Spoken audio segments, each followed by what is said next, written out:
Welcome into Seven Mountain Sports On Demand. I am your host, Kyle, here at Seven Mountain Sports. You can find us, of course, online on our website at 7mmsports.com. Find us over on our YouTube page, Seven Mountain Sports. Also our Twitter, Sports7mm, and Instagram at 7mm Sports, and on Facebook as well, Seven Mountain Sports. I'm Kyle, your host. There is a lot to get into today. Of course, the Super Bowl wrapped on up last night. A lot went down there between Philly and Kansas City. You've got the craziness of Luka Doncic getting into his NBA career with the Los Angeles Lakers going down later today. And, well, there's a lot interesting riding on in with March Madness coming up in the near future. We'll get into all of that here on Seven Mountain Sports On Demand.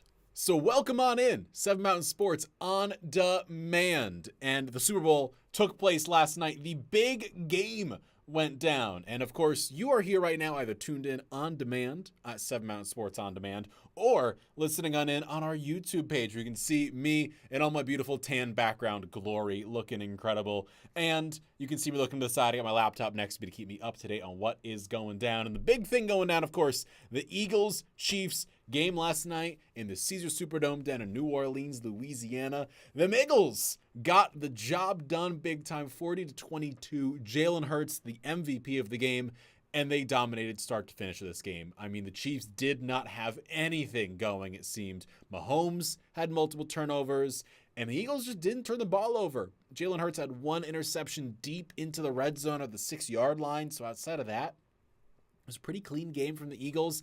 And the place to start, of course, first, congratulations to the Eagles winning the Super Bowl, getting the job done. A team that started the season 2-2. No one really believed in them. They were kind of riding below. If you listen on In It All to Sports Talk with Steve Jones, he was not too high on the Eagles, which was more than fair at the time. They had a lot of issues, a lot of problems across the offense and the defense. Jalen Hurts wasn't playing well. It was mainly Saquon, and Saquon Barkley. And well, in this game, it wasn't really Saquon Barkley. He did a little bit in the pass game and the run game, got a little bit of yardage here and there, a little under 100 yards total for him. But the big man for the game for the Eagles on the offensive side was that MVP, Jalen Hurts. It was probably his best game of the season, beating out what he did in the championship game, 17 for 22, 221 yards, and 2 touchdowns to go with the 1 interception. He played lights out. His pocket presence was great. His awareness of the field was incredible. He made right decisions. He didn't force anything he didn't have to have, and he made deep shots when they mattered to A.J. Brown, to Devonta Smith. Great pass to Jahan Dotson that should have been a touchdown but was a yard short. Saquon played well. Of course, the receivers played great. Dallas Goedert was great. That O-line is where I want to start. The trenches. That is where the Eagles won this football game because they won it on both sides of the ball. You had Lane Johnson, Jordan Mailata, and co. just manhandling Chris Jones and the entire front, George Karlaftis for the Kansas City Chiefs, a defense that has won them championships in the past, could not do it this time. But they were not alone in that because the Chiefs' offensive line got steamrolled by Josh Sweat, who I think was the MVP of the game for me. He played lights out on that D-line. You had Nolan Smith playing well, Jalen Carter, Jordan Davis, the entire front. Brandon Graham came back healthy somehow to play in the Super Bowl. That entire Eagles defensive line just took the Chiefs apart. They were in Mahomes' lap every 10 seconds.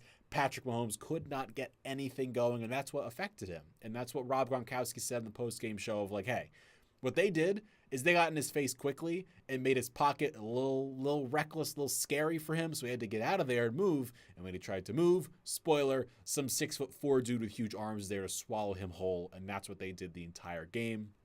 Threw Patrick Mahomes off big time, threw the Chiefs off. It just tore their offense apart. And yes, the Chiefs put up 16 points at the end of the game. It was more like a 40-6 rout. This was just a demolition derby from the Eagles. I mean, Cooper DeJean on his birthday, a pick 6, his first ever touchdown for the former Iowa Hawkeye. Not too shabby if you ask me. He played well. Quinyon Mitchell defended Travis Kelce incredibly. The former New Orleans Saint, Zach Bond, the signing of the season for me.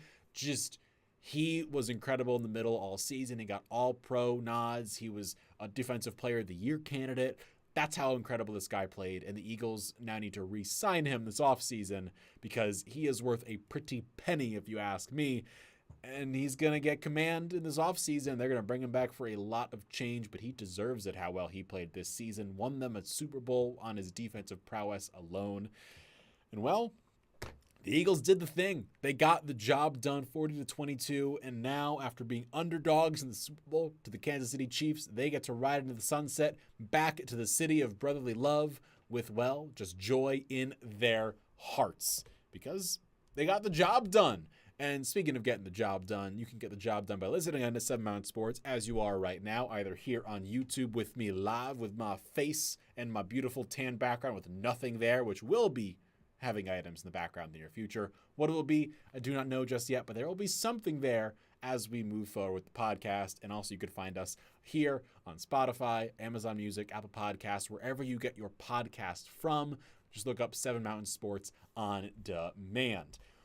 Well, that was not the only thing to happen in the sports world, because the sports world was rocked a week ago by the Dallas Mavericks seemingly out of nowhere trading Luka Doncic, who is now making his appearance, his first one as an LA Laker, just later tonight, as a matter of fact. He is going to debut against the Utah Jazz and put up probably 40 points, if I'm guessing correctly. Luka is going to go berserk against the Jazz for the Lakers in his first home game. I'm very excited to see how this goes down. But along with Doncic is the fact the Lakers did not get themselves a center for him. Of course, this past season, he played incredibly alongside Center County resident Derek Lively, the Duke draft pick. They were great. Lob threat. It was incredible for him.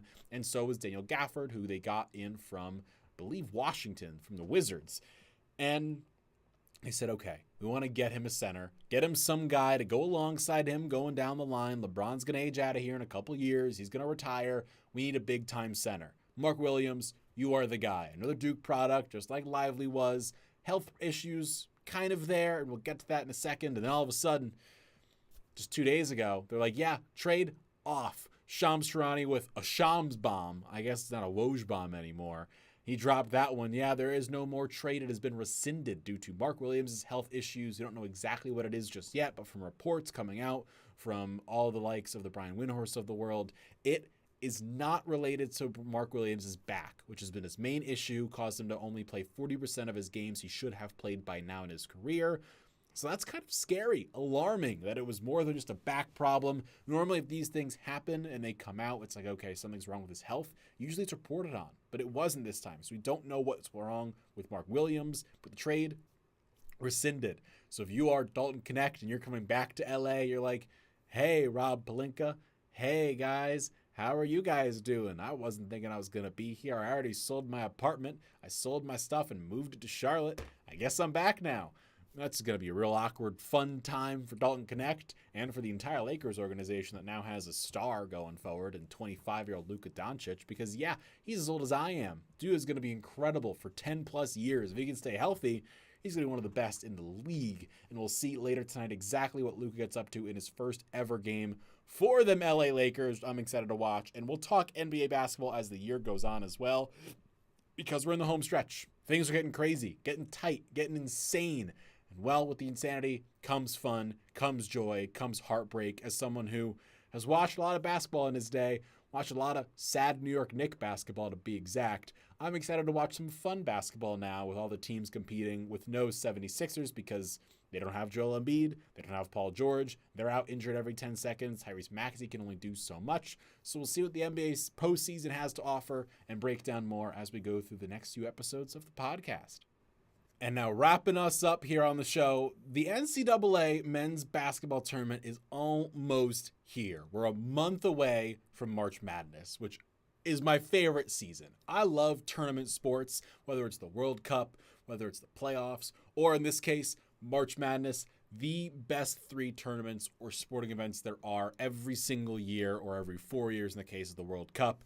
And I am excited to see what happens this year. I want to take a look, give you guys a bit of an around the nation on how the big conferences are doing. Of course, starting the ACC, Syracuse, the school I'm from, is not going to make it in this year. They're sitting at 11-13, 5-8 in the ACC. But the big dogs, the Duke Blue Devils, 20-3 on the season. They just came off a loss to Clemson, where Cooper Flagg slipped at the end of the game, nearly got himself to the basket.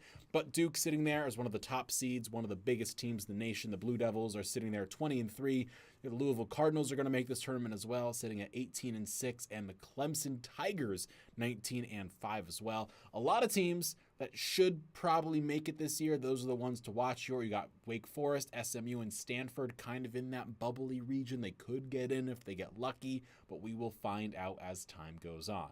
Move over to the Big 12, the conference in recent years, which has dominated the NCAA men's basketball March Madness tournament. Houston, the big team to watch. They are number 6 right now in the national rankings. They are 19-4 on the season. Arizona, the Wildcats, sitting at 17-6. The Texas Tech Red Raiders sitting 18-5, along with the Iowa State Cyclones, and a bunch for the teams in that region as well. Baylor, Kansas, Kansas State, BYU, West Virginia are going to find themselves in that tournament, presumably. And then alongside them from the Big Ten, you've got Purdue, Michigan State, Michigan, Wisconsin, Maryland, UCLA, and Illinois, all kind of floating around the tournament. They could all get in. They could all miss a little bit. Well, only time will tell on exactly who gets in. But who we know is getting in pretty much for certain at this point is the SEC. The SEC is going to dominate March Madness this year. You have currently, as things stand as of this recording, number 1 in the nation in Auburn, number 2 in the nation in Alabama, number 3 in the nation, Florida, number 8 in the Texas A&M Aggies, and number 5 in Tennessee in the Volunteers, along with number 19 Ole Miss, 21 Missouri, 22 Mississippi State, and 15 Kentucky, plus Vanderbilt also being a great team in the conference as well. Just so much depth in the SEC. They're going to probably be the dominant force this coming Big Ten tournament season, this SEC tournament season. They are the teams you want to watch for, because when March Madness rolls around, they're going to be the prohibitive favorite picks to win the whole thing, whether it's an Alabama with a Mark Sears or Auburn with Johnny Broom. They're going to be the guys you're going to want to watch out for, and March Madness is right around the corner.